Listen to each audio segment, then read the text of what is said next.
और ब्रेक के बाद आप सभी का एक बार फिर से स्वागत है 12 के विश्लेषण में। रुख करेंगे अब दूसरी बड़ी खबर की ओर, जो कि रायपुर से है, जहां राजनांद गांव के ठेकवा में भरोसे का सम्मेलन आज होने जा रहा है। और इस भरोसे के सम्मेलन में शामिल होने के लिए कांग्रेस राष्ट्रीय अध्यक्ष मल्लिकार्जुन खड़गे भी पहुंचेंगे, जहां मुख्यमंत्री भूपेश बघेल, प्रदेश प्रभारी कुमारी शैलजा भी शामिल होंगे। और आपको बता दें कि आज कांग्रेस की पहली सूची जारी करने को लेकर चर्चा हो सकती है। तो सीएम भूपेश बघेल, प्रदेश प्रभारी कुमारी शैलजा भी इस सम्मेलन में शामिल होंगी। जो आपको बता दें कि राजनांद गांव के ठेकवा में ये भरोसे का सम्मेलन आज आयोजित किया जाना है। आपको बता दें कि इस भरोसे के सम्मेलन में कांग्रेस राष्ट्रीय अध्यक्ष मल्लिकार्जुन खड़गे शामिल होने के लिए पहुंच रहे हैं। और मल्लिकार्जुन खड़गे के साथ आपको बता दें सीएम भूपेश बघेल, प्रदेश प्रभारी कुमारी शैलजा भी शामिल होंगी।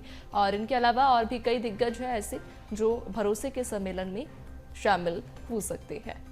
तो आपको बता दें कि राजनांद गांव के ठेकवा में भरोसे का सम्मेलन आयोजित किया जाना है, जहां कांग्रेस के राष्ट्रीय अध्यक्ष मल्लिकार्जुन खड़गे इस भरोसे के सम्मेलन में शामिल होंगे। और आपको बता दें कि मल्लिकार्जुन खड़गे के साथ में सीएम भूपेश बघेल, प्रदेश प्रभारी कुमारी शैलजा के साथ में कांग्रेस के कई बड़े दिग्गज इस सम्मेलन का हिस्सा बनते नजर आएंगे। और इस खबर पर ज्यादा जानकारी लेंगे, हमारे साथ में संवाददाता रायपुर से शिखर देवांगन जुड़ गए हैं लाइव। शिखर, आज कांग्रेस के राष्ट्रीय अध्यक्ष मल्लिकार्जुन खड़गे भरोसे के सम्मेलन में शामिल होने जा रहे हैं, क्या कुछ जानकारी?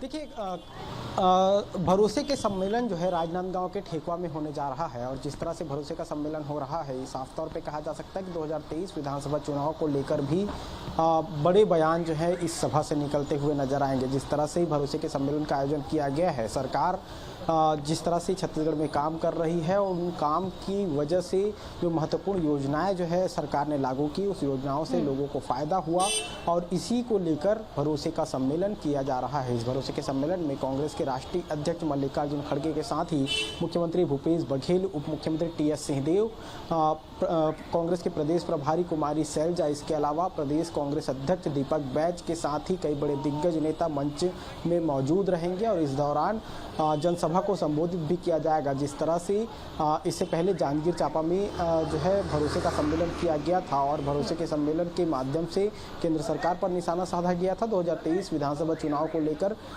जो कांग्रेस के कार्यकर्ता हैं उनको रिचार्ज करने की कोशिश की गई थी, जनता का समर्थन लेने की कोशिश की गई थी। और यही जो भरोसे का सम्मेलन है एक बार फिर राजनांदगांव जिले के ठेकवा गाँव में आयोजित किया गया है। और इसी के माध्यम से 2023 विधानसभा चुनाव को लेकर अपनी जीत सुनिश्चित करने की कोशिश कांग्रेस करती हुई नजर आएगी। बिल्कुल, यानी कि कहीं ना कहीं भरोसे के सम्मेलन से जनता को साधने की भी कोशिश और जीत सुनिश्चित करने की भी कोशिश कांग्रेस के द्वारा की जाएगी।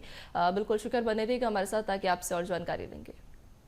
और विधानसभा चुनाव से पहले मल्लिकार्जुन खड़गे का ये दूसरा दौरा है। इससे पहले मल्लिकार्जुन खड़गे की सभा जांजगीर जिले में आयोजित की गई थी, यहाँ भी वे भरोसे के सम्मेलन में शामिल हुए थे। इसके बाद अब वे रमन सिंह के विधायकी क्षेत्र में पहुंच रहे हैं। आपको बता दें कि राष्ट्रीय अध्यक्ष मल्लिकार्जुन खड़गे के साथ मुख्यमंत्री भूपेश बघेल और पार्टी के तमाम दिग्गज नेता भी यहाँ एक साथ दिखाई देंगे। रमन के गढ़ में कांग्रेस का चुनाव से पहले ये शक्ति प्रदर्शन भी होगा। तो राजनांद गांव की आखिर क्या सियासी पृष्ठभूमि है, ये लगातार आपको ग्राफिक्स के जरिए समझाने की कोशिश करेंगे। जहां छत्तीसगढ़ में राजनांदगांव जिला प्रदेश की संस्कार धानी के नाम से जाना जाता है। यहां जिले में कुल 4 विधानसभा सीटें हैं। राजनांदगांव प्रदेश की हॉट सीटों में से भी एक है, क्योंकि ये सीट छत्तीसगढ़ में 15 सालों तक मुख्यमंत्री रहे रमन सिंह की विधायकी वाली सीट है। साल 2008 से लेकर अब तक पूर्व मुख्यमंत्री ही इस सीट से जीतते आए हैं। रमन सिंह को उनके 3 कार्यकाल यानी कि 2008, 13 और 18 के चुनाव में राजनांदगांव से ही जीत हासिल हुई है, जबकि उनके बेटे अभिषेक सिंह यहां से लोकसभा सांसद भी रह चुके हैं। और अब जानने की कोशिश करेंगे कि राजनांदगांव में खड़गे की सभा के आखिर सियासी मायने क्या कुछ है। तो जिले में कुल 4 विधानसभा सीटें हैं, राजनांदगांव, डोंगरगढ़, डोंगरगांव और खुज्जी विधानसभा। इन चारों सीटों में केवल एक राजनांदगांव की सीट ही बीजेपी के पास है, बाकी 3 सीटों में कांग्रेस के विधायक काबिज हैं। इनमें डोंगरगढ़ की सीट अनुसूचित जाति वर्ग के लिए आरक्षित है। वहीं मल्लिकार्जुन खड़गे पार्टी का सबसे बड़ा दलित चेहरा है, इसलिए डोंगरगढ़ विधानसभा के मतदाताओं में इसका असर होगा और डोंगरगढ़ में इस समय भुवनेश्वर बघेल विधायक हैं जो कांग्रेस पार्टी से ही हैं और डूंगरगांव से दलेश्वर साहू और खुज्जी से विधायक छन्नी साहू हैं। पिछले चुनाव में यहाँ रमन सिंह के सामने अटल बिहारी वाजपेयी की भतीजी करुणा शुक्ला थी। उन्होंने रमन सिंह को कड़ी टक्कर दी थी। पूर्व मुख्यमंत्री महज 17,000 वोटों से ही जीत पाए थे। अब ऐसे में इस बार रमन के गढ़ में सेंध लगाने की पूरी कोशिश कांग्रेस की ओर से की जा रही है।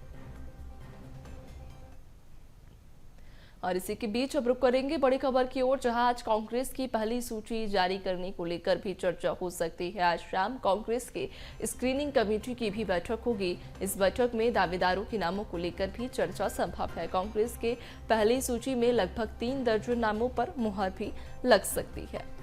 तो एक बड़ी खबर जो आपको बता दें कि आज कांग्रेस की पहली सूची जारी करने को लेकर चर्चा हो सकती है और ये कहा जा रहा है कि पहली सूची में लगभग 3 दर्जन नामों पर मुहर लग सकती है। शिखर लगातार हमारे साथ रायपुर से लाइव बने हुए हैं। शिखर, एक बार फिर से आपका रुख करना चाहूंगी। देखिए, आज खड़गे छत्तीसगढ़ में जहां एक और भरोसे के सम्मेलन में शामिल होंगे, तो दूसरी ओर स्क्रीनिंग कमेटी की बैठक भी आज छत्तीसगढ़ में की जानी है और बीते कई दिनों से इस बैठक पर संशय की स्थिति थी, टल रही थी ये बैठक, लेकिन आज ये बैठक होगी और ये कयास लगाए जा रहे हैं कि जो पहली सूची है कांग्रेस की वो लगभग तय हो सकती है।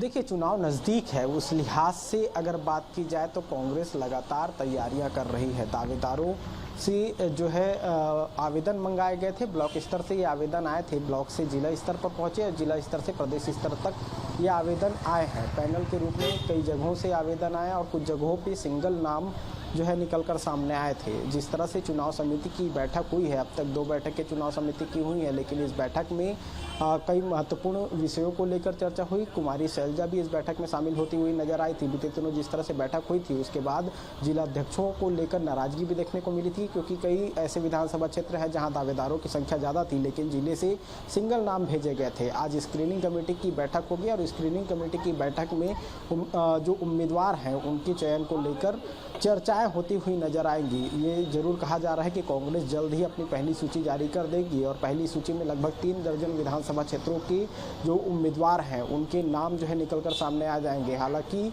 जो जानकारी निकलकर सामने आई है, लगभग 30 नाम ऐसे हैं जिस पर मुहर लग सकती है, जिसमें प्रदेश के सभी कैबिनेट मंत्री शामिल हैं। इसके अलावा कुछ जो वर्तमान के जो विधायक हैं उनके नामों पर मुहर लग सकती है और उन नामों का सिंगल पैनल जो है वो तैयार किया गया है। आज जिस तरह से स्क्रीनिंग कमेटी की बैठक होगी, इस स्क्रीनिंग कमेटी की बैठक में इन्हीं उम्मीदवारों को लेकर चर्चा होगी और जब उम्मीदवारों को लेकर चर्चा होगी तो लिस्ट जो है वो सेंट्रल स्क्रीनिंग कमेटी तक भेजी जाएगी और जब सेंट्रल स्क्रीनिंग कमेटी तक ये पूरे नाम चले जाएंगे उसके बाद फिर सेंट्रल स्क्रीनिंग कमेटी में भी इसे लेकर चर्चा होगी।